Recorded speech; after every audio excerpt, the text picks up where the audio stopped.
வணக்கம். ஆகாஷ்வாணி புதுச்சேரி மாநில செய்திகள் வாசிப்பவர் மலர்விழி.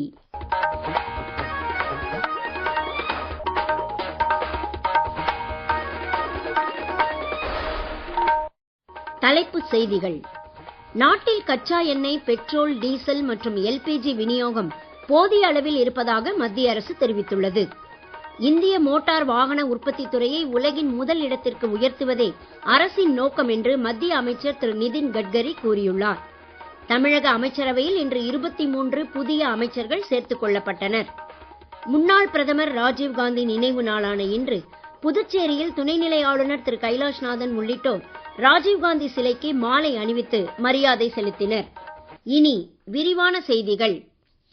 நாட்டில் கச்சா எண்ணெய், பெட்ரோல், டீசல், இயற்கை எரிவாயு மற்றும் எல்பிஜி விநியோகம் போதிய அளவில் இருப்பதாகவும், எண்ணெய் சுத்திகரிப்பு நிலையங்கள் தேவைகளை பூர்த்தி செய்வதற்கு ஏற்ற அளவில் செயல்பட்டு வருவதாகவும் மத்திய அரசு தெரிவித்துள்ளது.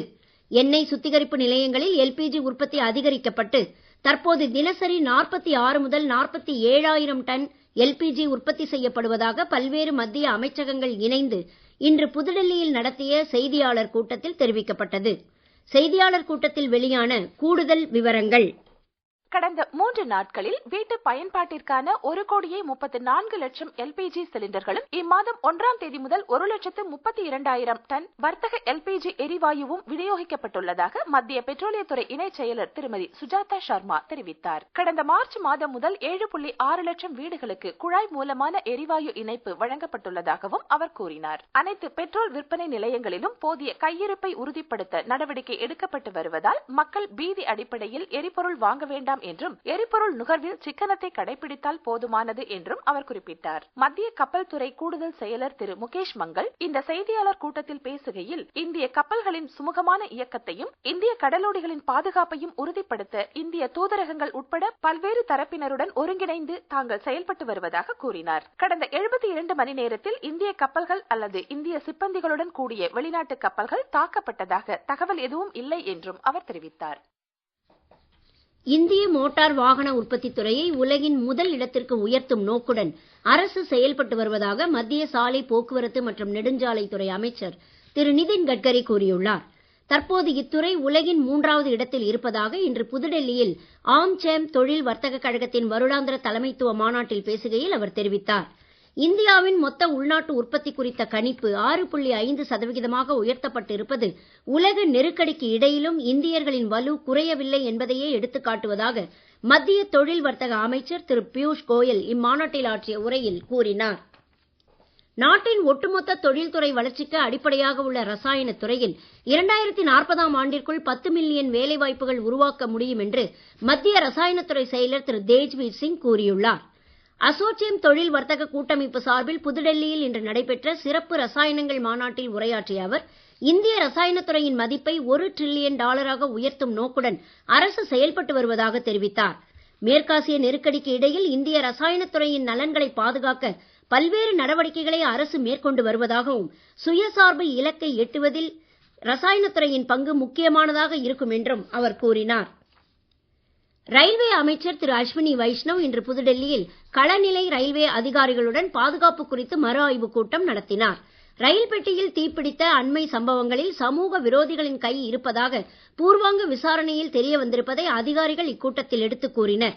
ரயில்வே துறையில் பாதுகாப்பை உறுதிப்படுத்துவதற்கான புலனாய்வு தகவல்களை களத்தில் இருந்து சேகரிக்க தேவையான வசதிகளை வலுப்படுத்துவது குறித்து கூட்டத்தில் முக்கியமாக விவாதிக்கப்பட்டது. ரயில்வே கட்டமைப்பில் சிசிடிவி கேமரா மற்றும் AI கண்காணிப்பு வசதிகளை நிறுவ வேண்டியதின் அவசியம் குறித்தும் வலியுறுத்தப்பட்டது. பரம்பரையாக வரும் மரபணு கோளாறுகளை பிரத்யேகமான முறையில் நிர்வகிப்பதற்கான மத்திய உயிரி தொழில்நுட்பத்துறையின் UMMID வலைப்பின்னல் கட்டமைப்பை மத்திய அறிவியல் தொழில்நுட்பத்துறை அமைச்சர் டாக்டர் ஜிதேந்திர சிங் புதுடெல்லியில் இன்று தொடக்கி வைத்தார். பரம்பரை நோய்களுக்கான வாய்ப்புகளை முன்கூட்டியே கண்டறிந்து உரிய ஆலோசனைகள் மூலம் ஒருங்கிணைந்த முறையில் இத்தகைய நோய்களை தடுப்பதற்கான நாட்டின் முதலாவது தேசிய முன்முயற்சியாக இத்திட்டம் அமைந்துள்ளது. குறைந்த கட்டணத்தில் அனைவரும் எளிதில் அணுகத்தக்க மருத்துவ வசதிகளை நாட்டு மக்களுக்கு வழங்குவதே பிரதமர் திரு நரேந்திர மோடி தலைமையிலான அரசின் முன்னுரிமை என்று அமைச்சர் திரு ஜிதேந்திர சிங் நிகழ்ச்சியில் பேசுகையில் கூறினார். புதிதாக பிறக்கும் பச்சிளம் குழந்தைகள் இத்திட்டத்தினால் குறிப்பாக பயன்பெறுவார்கள் என்று உயிரி தொழில்நுட்பத்துறை செயலர் திரு ராஜேஷ் கோகலே தெரிவித்தார். நீங்கள் கேட்டுக்கொண்டிருப்பது மாநில செய்திகள். ஆகாஷ்வாணி செய்திகளை நேயர்கள் உடனுக்குடன் தெரிந்து கொள்ள எமது புதுச்சேரி மண்டல செய்திப் பிரிவின் சமூக ஊடகங்களான @AIRnews_புதுவை என்ற எக்ஸ் பக்கத்தையும், all India radio news Puducherry என்ற ஃபேஸ்புக் பக்கத்தையும், @RNU புதுச்சேரி என்ற யூடியூப் சேனலையும் அணுகலாம்.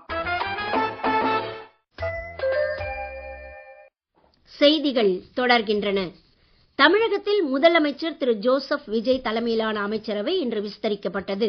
புதிதாக 23 அமைச்சர்கள் பதவியேற்றுள்ளனர். காங்கிரஸ் கட்சியைச் சேர்ந்த 2 அமைச்சர்களும் இதில் அடங்குவர். இது குறித்து கூடுதல் விவரங்கள். சென்னை லோக் பவனில் இன்று நடைபெற்ற விழாவில் தமிழக ஆளுநர் திரு RV அர்லேக்கர் புதிய அமைச்சர்களுக்கு பதவி பிரமாணமும் ரகசிய காப்பு உறுதிமொழியும் செய்து வைத்தார். முதலமைச்சர் திரு ஜோசப் விஜய் மற்றும் கூட்டணி கட்சி தலைவர்கள் விழாவில் கலந்து கொண்டனர். புதிய அமைச்சர்களையும் சேர்த்து தமிழகத்தில் அமைச்சரவையின் வலு 32 அதிகரித்துள்ளது. அமைச்சரவையில் 4 பெண் அமைச்சர்கள் இடம்பெற்றுள்ளனர். தமிழகத்தில் சுமார் 60 ஆண்டுகளுக்கு பின்னர் அமைச்சரவையில் காங்கிரஸ் இடம்பெறுவதும் குறிப்பிடத்தக்கது. முன்னாள் பிரதமர் ராஜீவ்காந்தி நினைவு நாளான இன்று புதுச்சேரியில் ராஜீவ்காந்தி சதுக்கத்தில் உள்ள அன்னாரின் சிலைக்கு துணைநிலை ஆளுநர் திரு கைலாஷ்நாதன், சட்டமன்ற உறுப்பினர்கள் திரு ராஜவேலு, திரு சாய் சரவணன்குமார், திரு சிவக்கொழுந்து, திரு AKD ஆறுமுகம், திரு அழகு என்கிற அழகானந்தம், திரு நாராயணசாமி, திரு ரவிக்குமார் மற்றும் தலைமை செயலர் உள்ளிட்ட அதிகாரிகள் அரசு சார்பில் மாலை அணிவித்து மரியாதை செலுத்தினர். நிகழ்ச்சியின் போது வன்முறை எதிர்ப்பு தின உறுதிமொழியும் எடுத்துக் கொள்ளப்பட்டது. புதுச்சேரி லோக் நிவாசிலும் துணைநிலை ஆளுநர் தலைமையில் அதிகாரிகள் மற்றும் ஊழியர்கள் வன்முறை எதிர்ப்பு உறுதிமொழி ஏற்றனர். தலைமை செயலகத்தில் தலைமைச் செயலர் திரு சரத் சௌகான் தலைமையில் வன்முறை எதிர்ப்பு தின உறுதிமொழி ஏற்கப்பட்டது. இந்தியாவின் தேசிய காசநோய் ஒழிப்பு திட்டம் இது தொடர்பான உலகின் மிகப்பெரிய திட்டங்களில் ஒன்றாக திகழ்வதாக மத்திய சுகாதார அமைச்சர் திரு JP நட்டா கூறியுள்ளார். ஜெனீவாவில் நடைபெற்ற உலக சுகாதார பேரவையின் 79வது அமர்வில் நுரையீரல் ஆரோக்கியம் தொடர்பான நிகழ்ச்சி ஒன்றில் அவர் பேசுகையில், இந்தியாவில் வீடு வீடாக சென்றும் சமூக அளவிலான பிரச்சாரங்கள் மற்றும் நடமாடும் குழுக்கள் மூலமாகவும் காச நோயை ஆரம்பத்திலேயே கண்டறிந்து குணப்படுத்தப்படுவதாக கூறினார். காசநோய் மற்றும் இதர நுரையீரல் நோய்களை கண்டறிவதற்கான நவீன வசதிகளையும் அரசு மேம்படுத்தி இருப்பதாக அவர் தெரிவித்தார். கையடக்கமான நோய் கண்டுபிடிப்பு கருவிகள் மற்றும் AI பகுப்பாய்வு வசதியுடன் கூடிய டிஜிட்டல் எக்ஸ்ரே சேவைகளும் இதில் அடங்கும் என்று அவர் கூறினார்.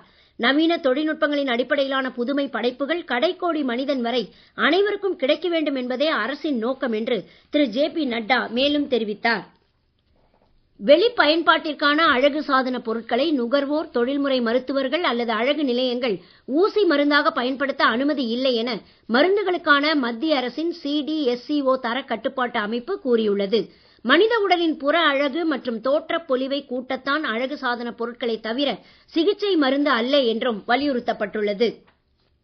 பள்ளி நிர்வாகத்தில் சமூக பங்கேற்பை வலுப்படுத்துவதற்கான மத்திய அரசின் புதிய பள்ளி மேலாண்மை குழு வழிகாட்டு நெறிமுறைகள் அரசிடம் உதவி பெறாத தனியார் பள்ளிகளுக்கு பொருந்தாது என்று மத்திய கல்வி அமைச்சகம் தெளிவுபடுத்தியுள்ளது.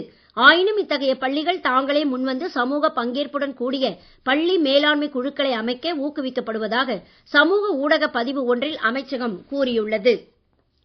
வளிமண்டல காற்றழுத்த தாழ்வு பாதை காரணமாக தமிழகத்திலும் புதுச்சேரி, காரைக்கால் பகுதிகளிலும் வரும் 27ஆம் தேதி வரை மழை நீடிக்கும் என எதிர்பார்க்கப்படுகிறது.